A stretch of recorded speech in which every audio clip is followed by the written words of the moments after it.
नमस्कार, देवमाजावरती स्वागत आहे. आज आपल्याबरोबर वैशाली ताई आहे.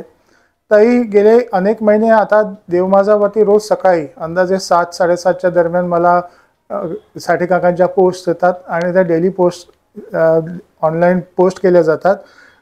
एक अंडरलाईन अशी गोष्ट आहे की तुम्ही पारायण करा, तुम्ही देवाचं जे तुम्ही तुमची जी भक्ती आहे तुम्ही ती करा, पण नामस्मरणावरती जास्तीच फोकस करा. काकांचे जे मेसेजेस येतात ते स्पेसिफिकली नामस्मरणाबद्दल असतात की त्या नामस्मरणाचे फायदे काय, नामस्मरण केल्याने काय होतं, नामस्मरण केल्याने तुमच्या जे भौतिक गोष्टीवरती तुम्ही फसले असतात ते कसे तुम्हाला देव तुम्हाला त्याच्यातून तारून बाहेर नेतो. तुम्हाला याच्यातून काकांचं जे व्हिडिओ काकांचे जे टेक्स्ट येतात त्याच्यातून तुम्हाला काय जाणवलं?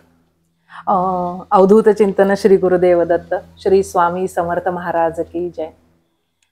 कसं आहे, परमपूज्य साठे काका आपल्याला त्यांच्या मानस पूजेमध्ये जे स्फूर्त परमपूज्य नाना महाराजांविषयी आणि नाना महाराजांनी भर कशावर दिला, नामस्मरणावरती, आणि तोच वारसा परमपूज्य साठे काका चालवत आहे. आणि आपल्या सगळ्या देवमाजाच्या श्रोत्यांसाठी, प्रेक्षकांसाठी आपण तो रोज ती नामस्मरणाची पोस्ट पाठवतो.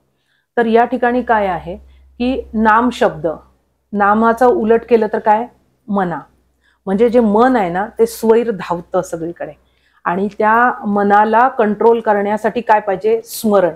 स्मरण म्हणजे काय, आठवण. मग आठवण कोणाची, ते परमेश्वराची.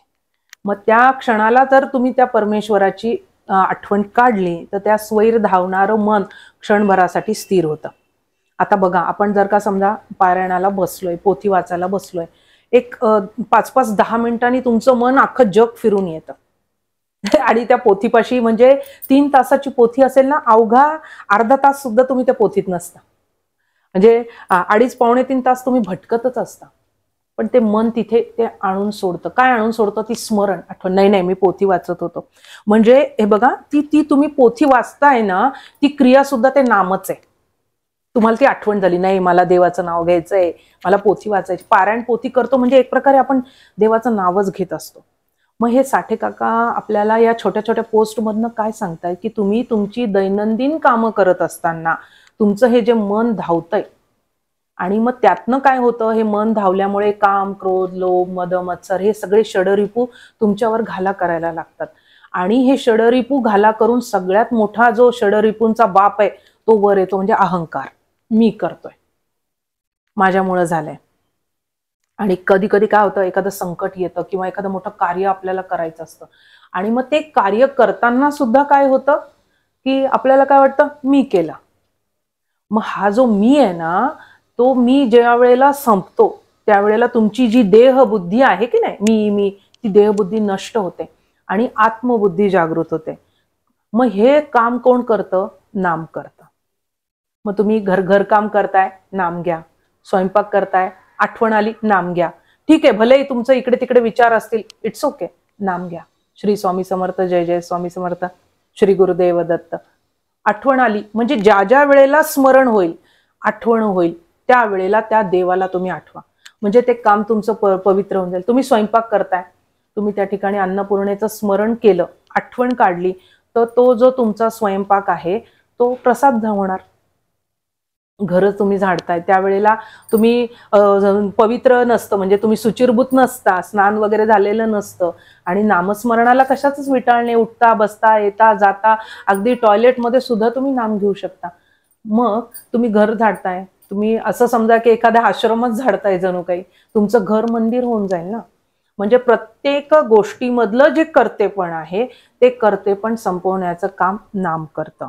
आणि कसं आहे, असं सांगितलेलं आहे की कलियुगामध्ये हे यज्ञ, याग, तप, साधना ह्या कलियुगाच्या माणसाला शक्य नाही. मग त्याला शक्य काय, तर नामस्मरण. हे सर्वश्रेष्ठ सगळ्या ग्रंथांनी सांगितलेलं आहे. मी नामामध्येच वास करतो असं परमपूज्य गोंदवलेकर महाराज सांगतायत. मग हे उठता बसता आपल्याला नाम घ्यायचं आहे, ते परमपूज्य साठे काका सांगतायत. मग संसार तुमचा किती किती दररोजचे व्याप असतात. आज आपल्याला आपलं नवऱ्याचं काम आवडतं, आपल्या मुलांचं काम आवडतं, दुसऱ्या दिवशी आपण त्यांच्यावरती राग करत असतो. म्हणजे हे किती आपले स्वभाव बघा, हिंदोळे सुरू असतात. मग ह्या सगळ्या हिंदोळ्याला कंट्रोल करणं, एक स्टॅबिलिटी ती येण्यासाठी नाम काम करतं. आज तुम्ही कुठलेही मोठे संत त्यांचे विचार बघा, जगद्गुरु तुकोबाराय असतील, नामदेव महाराज असतील, संत जनाबाई असतील, चोखामेळा असेल, सगळी संत नामाच्या शिदोरीवरतीच तरुण गेले आहे आणि त्यांनी आपल्याला नामच सांगितलेलं आहे की तुम्ही नाम घ्या. नाम काय आहे? स्वामी नाम श्रेष्ठ साधन आहे आणि स्वामी नामाच्या नौकेमध्ये बसून तुम्हाला भवसागर पार करता येणार आहे. भवसागर काय आहे? भवसागर म्हणजे काय? सुख दुःख जन्म मृत्यू ह्या सगळ्या गोष्टी आहेत. आपल्या साधी नदी म्हटली तर त्याला ऐलं तीर आणि पहिलं तीर आहे, पण या जीवन भवसागराला तसं नाही. ऐलं तीरही माहित नाही, पहिलं तीर नाही माहित. मग त्यातनं जायला तुमच्याकडे पक्क साधन हवं आणि ते नाम आहे. आणि नाम करतं सगळं. जर तुम्हाला आध्यात्मिक प्रगती करायची असेल आणि तो कर्तेपणापासून जर का तुम्हाला बाजूला व्हायचं असेल तर नामरूपी नौका ही हवीच. त्यामुळं नामावरती भर दिलाच पाहिजे. परमपूज्य साठे काका सांगतात की तुम्हाला तुमचं नामस्मरण कमी पडतंय, नामस्मरण करा. ठरवून टाका की या एवढ्या एवढ्या जपाच्या माळा होणार. माळ पण का घ्यायची? काहीतरी साधन आपल्याला हवंय. कारण की काठी हातात घेतली की कोणावरती उगाराविषयी वाटते. म्हणजे जे साधन तुम्ही हातात घेता ना त्याप्रमाणे कृती होते. म्हणून माळ का घ्यायची? तर माळ घेतल्याने तुम्हाला ते स्मरण आठवतं. नाही तुला नाव घ्यायचं म्हणून साधन आहे हो. काही दिवसांनी तुमच्या प्रत्येक श्वासच हा नाम बनून जातो. मग रात्री झोपताना देवाचं नाव घेऊन जर झोपला तर ती झोप बघा किती सुंदर लागेल. म्हणजे उठल्यावर बरोबर देवाचीच आठवण होईल. आंघोळ करताना सुद्धा पहिल्या तुमच्या जो मग तुम्ही अंगावर डोक्यावर पाणी घेता त्यावेळेला नाव घेतलं तर ते गंगेचं पाणी होऊन जाईल. आपल्याकडे नाहीतरी पवित्र नद्यांची नावं घ्यायलाच सांगितलेली आहेत. म्हणजे सगळं जुनच आहे. आपल्याला ते काय करायचं आहे ते आपल्या कलियुगाच्या प्रभावामुळे आपण विसरून जातो. काळाच्या ओघात विसरून जातो. प्रपंचाच्या व्यापामध्ये आपण विसरून जातो. आपल्याला अंतिम देह आपलं कळलं पाहिजे. म्हणून कलियुगामध्ये नामस्मरण हे तारणार आहे. नामस्मरणावर आपण भर दिला पाहिजे. आणि जरी असं आहे की काही कर्मकांड असतात, काही स्तोत्र आहे, काही पूजा आहेत, हे आपण टाळू शकत नाही. त्या करायच्या, पण त्याला भर द्यायचा तो नामस्मरणाचा. असं हे नामस्मरण जन्ममृत्यूच्या फेऱ्यातनं सोडवणारं सर्वश्रेष्ठ साधन आहे. सर्व साधकांनी जास्तीत जास्त नामस्मरण करून स्वतःची प्रगती करून घ्यावी. श्री गुरुदेव दत्त.